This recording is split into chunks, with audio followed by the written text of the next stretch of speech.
ลูกมาจ้ามมามั้ง$5 $5โอเคมาจ้าม$5จุ่มវិញផ្ទះរោមទិញឡើងពេញនឹងហ្មងហើយមុនបើកលក់បុកលហុងនៅវត្តជោគជ័យឥឡូវបើកលក់បបរលោតនៅមុខផ្ទះម្ដងថាលេងនេះបងប្អូនអើយចេញពីធ្វើការសមម៉ោងបងប្អូនមេឃបើកថ្ងៃល្អរងាស់ស៊ុបមួយឆ្នាំងធំបាទធ្វើបបរលោតញ៉ាំមកភូមិហ្មងឆ្អឹងស៊ុបខ្ញុំងោះយកជាតិតាំងពីយប់ដល់ទៅពេលថ្ងៃហ្នឹងយើងចេញពីធ្វើការបង់ទឹកគ្រឿងគឺធ្វើបានញ៉ាំភ្លាមហ្មងនៅអាមេរិកបងប្អូនទៅលើម៉ោង8កន្លះមេឃថ្ងៃអត់ទាន់លិចទេអញ្ចឹងធ្វើឲ្យយើងសល់ពេលវេលាច្រើនក្នុងការជួបជុំគ្នានៅខាងក្រៅផ្ទះធ្វើអីញ៉ាំអញ្ចឹងបានថាបងប្អូនខ្លះចេះថាអូយអ្នកចិត្តខាងវិហារសំណាងបានញ៉ាំម្ហូបវិហាររហូតចុះបងប្អូនមានធ្លាប់គិតថាពេលវិហារងាស់ទឹកប្រហុកទឹកកាពិធ្វើប្រហុកខ្ទិប្រហុកកញ្ច្រាំមិនស្អុយពេញភូមិមិនដែរយល់អារម្មណ៍ពួកគាត់អត់អញ្ចឹងបានថាមានទៅមានមកយើងអរគុណទៅដល់ការយោគយល់របស់ពួកគាត់អញ្ចឹងយើងមានម្ហូបអីយើងធ្វើអីយើងហៅពួកគាត់មកញ៉ាំជុំគ្នាអញ្ចឹងទៅពួកបានអ្នកចិត្តខាងល្អគាត់យោគយល់អធិស្ឋានយើងចង់ធ្វើអីក៏បានយើងចង់ធ្វើអីក៏អាណិតក៏ស្រឡាញ់អញ្ចឹងមិនថាយើងល្អហើយរស់នៅក្នុងភូមិដែលមានអ្នកចិត្តខាងល្អអញ្ចឹងយើងធ្វើម្ហូបញ៉ាំជុំគ្នាឲ្យបានញឹកបន្តិចដើម្បីពង្រឹងសន្តិភាពក្នុងភូមិនៅសល់ចន្លោះផាយជា3 4ផ្ទះទៀតដែរបងប្អូនណាអ្នកណាគេខ្មែរណាចង់មកនៅចិត្តហ្នឹងមកមូមកហើយមកតន់ណានៅសល់ស្ពេសនៅសល់កន្លែងសម្រាប់ដាក់ខ្មែរគ្នាយើងតែតិចទៀតហ្នឹងអាកាំងសល់គេចូលមកនៅអស់យើងអាចបានរួមសុខរួមទុក្ខហិតទឹកប្រហុកមួយគ្នាណានិយាយលេងសើចអេខាងស្ដាំដៃខ្ញុំខ្មែរខាងឆ្វេងដៃក៏ផ្ទះខ្មែរខាងមុខផ្ទះក៏ខ្មែរបានម្លង2 3ផ្ទះទៅមានអាកាំងសល់អាកាំងអីអញ្ចឹងណាអញ្ចឹងបងប្អូនអាចនិយាយបានថាយើងវាមានភាពសុខដុមរមនាដែរ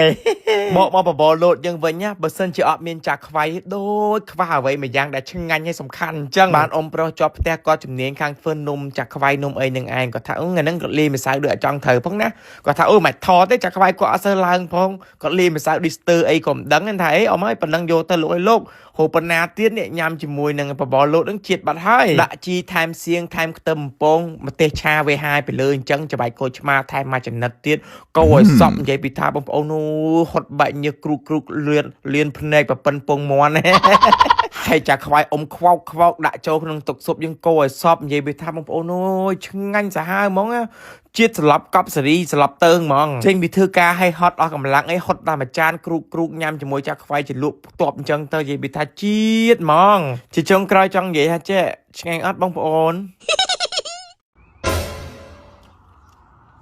Hello អូយអូនអស់ហើយញ៉ាំអីប្តី អស់លេងទេមើលហើយភ្លាមចេញមកភ្លឹបបាទដូចត្រៀមទុកមុនមើលម្ដងក៏ដូចសំដែងទេបងប្អូនណែមើលមកដូចពិតហ្មង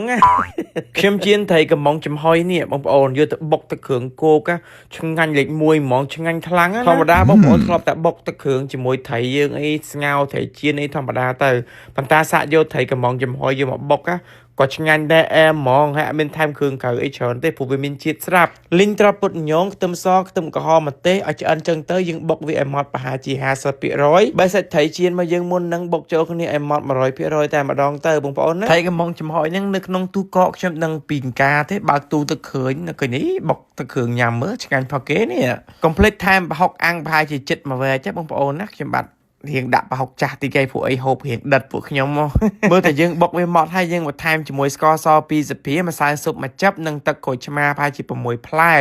ច្បល់គោច្បល់វាឲ្យសប់អញ្ចឹងទៅភ្លក់មើលបងប្អូនណាមកជូរប្រៃផ្អែមតាមចំណង់ចំណូលចិត្តបងប្អូនទៅជាការស្រេចហើយដាក់គ្រឿងក្រៅតែប៉ុណ្ណាគឺមកឆ្ងាញ់ហ្មងអត់ច្បាច់ថែមអំបិលថែមទឹកត្រីអីទេពួកអីត្រីកំងរបស់យើងក៏មានជាតិប្រៃប្រហុកអាំងរបស់យើងក៏ប្រៃស្រាប់យើងហៅឈ្មោះវាតាមតំបន់ណាអ្នកខ្លះគេហៅបុកត្រប់ពុតញងអ្នកខ្លះហៅបុកទឹកគ្រឿងគោកគឺខ្ញុំត្រឡប់ហៅថាបុកទឹកគ្រឿងគោកហើយបុកទឹកគ្រឿងគោកនឹងវាស៊ីជាមួយនឹងបន្លែស្រស់វាបន្លែឆៅវាអត់សូវត្រូវទេបានតែបន្លែស្រស់ញ៉ាំទៅឆ្ងាញ់ហ្មងគឺពិតម្ហូបនេះបងប្អូនឯងស្រួលអ្នកណាក៏គេចេះធ្វើដែរណាស់តែអ្នកខ្លះខ្ជិលតាដូចបងថ្លៃខ្ញុំជាដើមច្រឡំមាត់ទេចេះធ្វើបាបគ្នាក៏ពិតក៏ចេះធ្វើម្ហូបតែបងប្អូនប៉ុន្តែក៏ចេះតែម្ហូបបែបអឺរ៉ុបបែបអាកាំងអីចឹងណាហើយពួកខ្ញុំណាតែហូបម្ហូបអញ្ចឹងបានតែម្ហូបខ្មែរទេ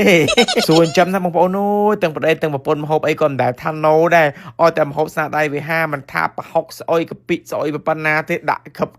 កឹបចឹងហ្មងបងថ្លៃខ្ញុំមកកូនខ្មែរកើតនៅអាមេរិកមែនប៉ុន្តែគ្រឿងម្ហូបខ្មែរប្រហុកគ្រឿងកะปิគ្រឿងអីនេះអត់មានចាញ់អ្នកខ្មែរទេហូបលើសអ្នកខ្មែរទៀតខ្ញុំមកផ្លាស់មកនៅអាមេរិក3ឆ្នាំហើយប៉ុន្តែ pizza burger spaghetti អីនឹងដូចមិនចំណូលចិត្តសោះចង់និយាយថាទោះជាយ៉ាងណាក៏មិនអាចឈ្នះហូបខ្មែរយើងដែរដាក់មកជាតិជីបអ៊ុយចឹងហ្មង